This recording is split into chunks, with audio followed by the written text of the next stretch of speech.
નમસ્કાર દર્શક મિત્રો, સ્વાગત છે તમારું મનન ટાઈમ ન્યૂઝમાં। વડોદરા શહેર ઐતિહાસિક ચાર દરવાજા તરીકે જાણીતું છે। તે ઐતિહાસિક ચાર દરવાજા પૈકીના માંડવીની ઇમારતના પાયાના પોપડા ખરી પડ્યા છે।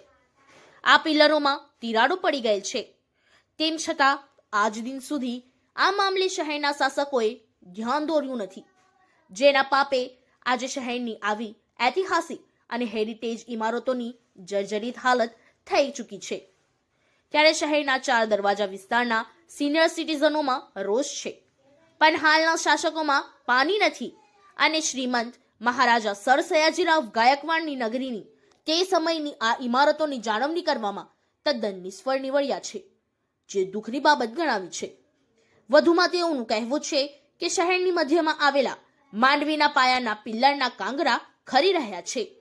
એક તરફ 4 વર્ષની સતત રજૂઆત છતાંય ન્યાય મંદિરનું બરોડા સિટી મ્યુઝિયમ બનાવવાનું કામ અગમ્ય કારણસર ખોરંભે પડતા તે વધુ ખંડેર થઈ રહ્યું છે। પદ્માવતી શોપિંગ સેન્ટર ખસેડવાની રાજકીય નેતાનું નિવેદન મુંગેરીલાલ કે હસીન સપને પુરવાર થયું છે। ચાપાને દરવાજા પાસે 2 ખંડેર પોલીસ વાન યથાવત છે, તો આ શાસન સર્જિત દબાણ સહિત એમજી રોડ થઈ લેડીપુરા દરવાજાની અંદર ભયંકર દબાણોનો રાફડો 2 વર્ષમાં 4 ગણો વધી ગયો છે। આથી વિઠ્ઠલ મંદિર સહ અનેક પોળોના મંદિરના ભક્તો, સિનિયર સિટીઝન તથા ખરીદી માટે આવતી મહિલાઓ ત્રાહિમામ પોકારી રહી છે। વોર્ડના કોર્પોરેટર અને ધારાસભ્ય કહે છે એટલું જ પાણી પીએ છે। ધારાસભ્ય કદી અહીં ચાલતા આવતા નથી, બધું ખબર હોવા છતાંય નીરસ છે કે પ્રમુખ પદની સોગઠાબાજીમાં વ્યસ્ત છે। પટોડિયા પોળમાં ગંડા પાણીની બૂમો સામે બહેરા કાન છે।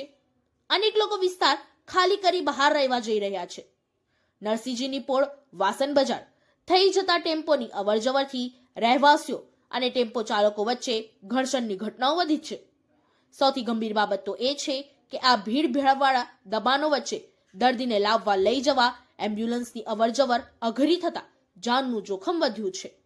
એકંદરે પ્રજા પણ હતાશાની નિષ્ક્રિય થતા નેતાઓને ભળતા વિકાસના નામે મનમાની કરવા મોકળું મેદાન મળ્યું છે। હજુ સત્તા પક્ષના પથરારામ નામે માંડવી નીચે તરવા મથી રહ્યા છે। સફેદ બેનર નીચે માંડવીના પહેલા માળ વચ્ચે કાળાશ લોકો જોતા તાળીઓ પાડી રહ્યા છે। આટલું બધું નજર સમક્ષ હોવા છતાં પણ હાલના શાસકો તેમની જવાબદારી ભૂલ્યા છે। પ્રજાના મત લઈ ચૂંટી આવેલા શાસકો ભર નિંદ્રામાં હોય તેમ લાગી રહ્યું છે। આજે વડોદરા જેના નામે ઓળખાય છે તે ઐતિહાસિક વારસો જાળવવામાં તદ્દન નિષ્ફળ નીવડ્યા છે।